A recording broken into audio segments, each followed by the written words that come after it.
People who slept with their best friend, what happened? We said no homo and forgot about it. Just two guys giving each other preventative prostate checkups. I'm not a proctologist, but I'll take a look. This has happened to me.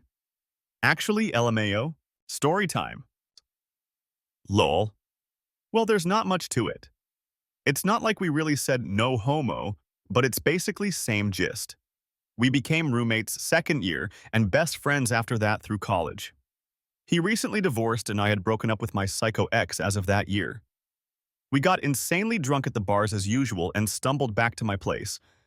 He was taking care of me because I was a bit fucked up and ended up sleeping in my bed. I woke up halfway into the night being spooned. I reached back. One thing led to another. It was hot. Neither of us mentioned it in the morning. Days after I finally messaged, me. So, about Saturday, him. Yeah, me. Do we need to talk about it or do we want to pretend like it never happened? Him. Yup, let's just pretend it never happened. Me. Sounds good to me. And we just never talked about it and moved on. I didn't really care, and we still maintain a friendship as gaming buddies. We've since moved from our college town in different directions. A friend's story. At first, they were sleeping together because the sexual tension was getting too much, but he couldn't commit because he had greater priorities to take care of. Then, when he realized he was at risk of losing her forever, he took the plunge and asked her if she wanted to be with him, and she teased him, wondering why it took him so long. She actually helped him get through a lot of things and turned out to be the support he needed all along. They're happily married now. Didn't sleep with him, but would give him regular blowjobs. Nothing changed. He was still a brilliant friend and we still talk to this day, even though he's married. The blowjobs stopped though, obviously. Guy won in life. You just gave regular blowjobs to your friend for no reason. No strings attached, nothing in return. WTF. Are you just a little blowjob angel? There was a girl in HS who would do this for me at parties every so often. We were friends and then we would see each other at a party and sometimes she would just kind of not say anything and pull me in a room for a BJ after we were both drunk. Plot twist is that she was actually who took my virginity. Although I never told her that, but I'm sure she may have been able to tell. Practice. I wanted to learn Wabu, a guy who appreciated it. I was comfortable with. I convinced a friend of mine that was having confidence issues with her blowjob skills to use me as a practice dummy. She had expressed she didn't like giving head because she thought she wasn't good at it. We had hooked up a few times, but at this point all that was over, but we were still good friends. My advice was the only way to get better was to practice. Being her friend, I legitimately didn't want her out there trying to find random dicks to suck. So it got to be, why not use a familiar dick from a guy you trust? Seemed like a good idea to both of us. Good times. LOL. I used to have regular sex with my college best friend over the span of 2 years, minus the summers. She never wanted a serious relationship. Now that we're older, even though I haven't spoken to her in a while now, if she were to ever call up out of the blue and ask a favor, I would move heaven and earth to help her in any way. Just call her and tell her you miss her and want to see her again. This is exactly the kind of shit you don't want to regret when, as you go through life. It's been years. He still hasn't gotten over me? Many men are usually pretty risk-averse when it comes to women. If there's the slightest possibility we might be wrong, there's a good chance we won't do it. We became closer, but it complicated our friendship afterward. Yeah, that's about right.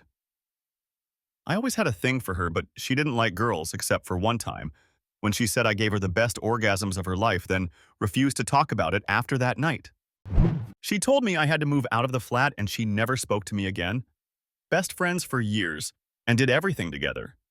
One stupid night of drinking way too much destroyed that friendship real quick. Well, you did say you did everything together, literally. We got married, we're together for 22 years. Eventually divorced, which is a bummer, losing your husband and best friend. Why did you guys divorce if you don't mind me asking? He cheated, we got together fairly young, and in the end he wanted to have more experiences. Married her last October after 10 years together. She's the fucking love of my life. I first read this as she the fuck of my life. I'm kind of a serial best friend fucker. Hooked up with my childhood best friend right before we graduated high school? Massive mistake. Ruined the friendship, we never really got past it. Hooked up with my college best friend. No harm, no foul. A drunken night of debauchery that we laughed about for years after. Friendship only dwindled when we moved 12 hours from each other. Hooked up with one of my other best friends after college. We've been married for 6 years and together for 10. Truly the absolute love of my life. It felt right immediately. Same, except it never worked out for me. If I'm not attracted to someone from the start, I won't ever develop rich romantic feelings for them, and the sexual attraction won't be strong enough to maintain. It'll fizzle quick. And people get weird about it for some reason. Married now, but he was supposed to be a ONS. I know when I want someone. There isn't any slow fade into it. Yeah, similar issue, haven't had a single friend of the opposite gender that didn't result in feelings and ultimately sex. I'm just not meant for friends. I value my time so much that if I'm compelled enough to include you in the little free time I do have, then you are also someone I could see myself with. I've never gotten into a friendship expecting anything like that out of it, but I've noticed that it happens. Last time it happened, it went well though. Still going well actually 5 years strong. I caught feelings, she didn't. We dropped the benefits part after a year and worked it out. Then I met my wife-to-be, and it became irrelevant. Your wife doesn't mind that you're still friends? She doesn't. We even went to my friend's wedding and she and her then-husband went to ours. The friendship fizzled out over a span of 25 years. She loved the sex, said it was the best she's ever had, and then pretended to love me until she ghosted me. Maybe 6 months later I missed my friend. Before everything happened, she was great. Though I guess I didn't truly know her, only the mask she wore. Bro, same, but it didn't last 6 months.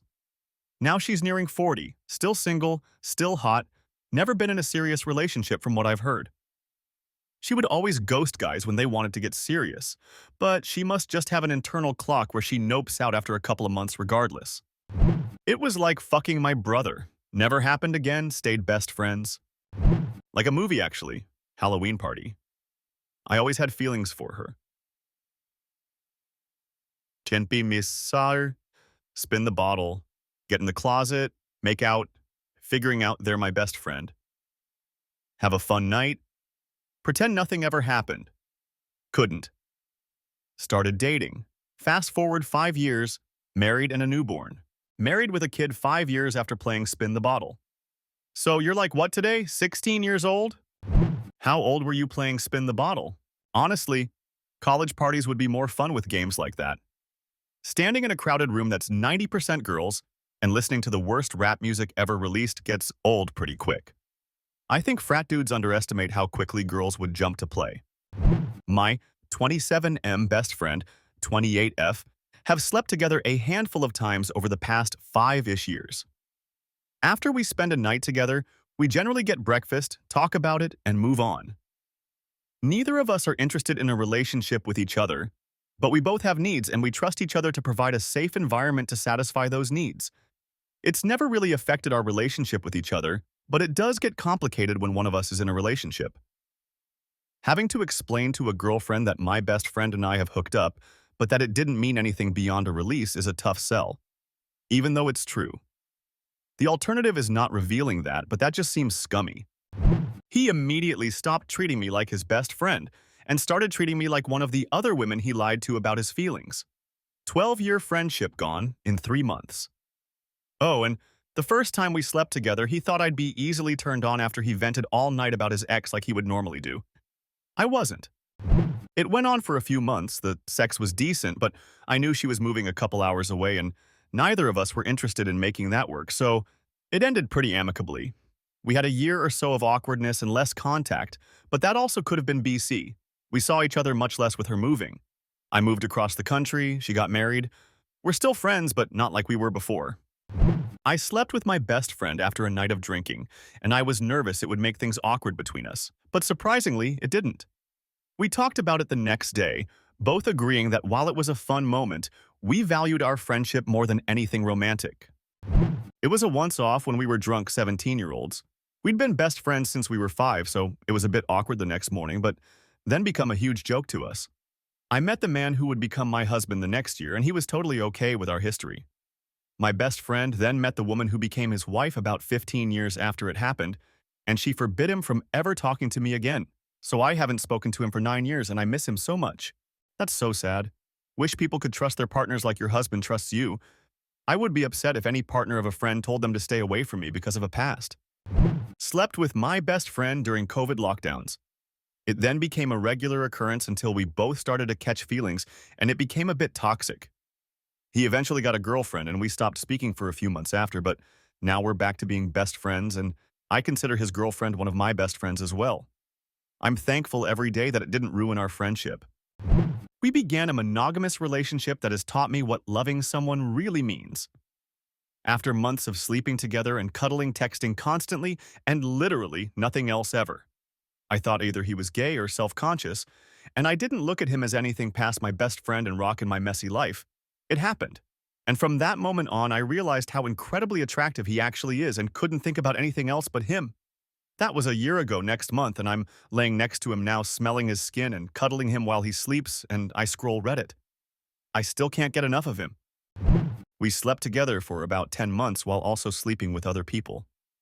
We'd talk about the others we slept with and knew what each other was up to. We had lots of strong feelings fit each other, but it was a whole complex situation, so we avoided dating. Then I blew him off for another guy and he realized that it made him too upset to just remain friends and all the complications would have to deal with it. We've now been together 12 years and married for 7 years. We have 2 awesome children. He helped me get through nursing school, nurse practitioner school, and was there for everything. We still consider each other our best friend and have a very happy marriage. We became friends with benefits. A couple of months later, we were constantly bickering and decided to go back to being friends. In time, I realized he was still trying to get into my pants constantly, and so the friendship ended. I'm a guy, and one of my best friends back in middle and high school was a girl. Let's call her Audrey. We both played basketball and had a fun competitive friendship involving lots of one-on-one matches, horse, etc. She lived a short bike ride away, so we played ball a lot, we'd eat at each other's houses, were friendly with each other's parents, would hang out and watch movies, etc. We each dated other people and it was cool. There was always an undercurrent of attraction, which we were surprisingly mature about. Looking back, in 8th grade, we made a pact that we'd see each other as brother and sister, and that was that. We stuck to it, dated other people, it was cool. She even dated one of my other best friends, and it didn't impact our friendship, everyone was cool. Toward the end of senior year, I broke up with my longtime girlfriend and was a bit of a wreck. Audrey invited me over to play ball. It was a very hot spring day, and after playing a bit, we went inside to cool off. Her parents weren't home, and I noticed that she was acting a little bit differently toward me. Up in my face with a lot of playful trash talk, always physically close. She asked if I wanted to watch a movie, which was something we always did in her bedroom so her parents could have some peace in the living room. I said fine, and she already had a movie picked out. One which I'd never heard of. Wild Things. I went into that movie completely clueless about it, and yeah, it's Wild Things. She obviously picked that movie for a reason. Right after the first sex scene, she leaned over and kissed me. And then before I even fully processed what was going on, she was giving me head. She wanted me to finish that way, so I did, quite quickly. She seemed happy with that, and we cuddled like lovers for the rest of the movie. Predictably, things got a little weird after that. As maturely as we'd handled things before, now neither of us knew what to do, especially since we were going to be going to college in different states. I knew that I didn't want to have a long-distance girlfriend despite my feelings for Audrey, and I think she felt that way too. We never hooked up again and didn't hang out much after that. We stayed in touch for a few years, and that was that. Thanks for watching this video. Subscribe and comment. Good afternoon, good evening, and good night.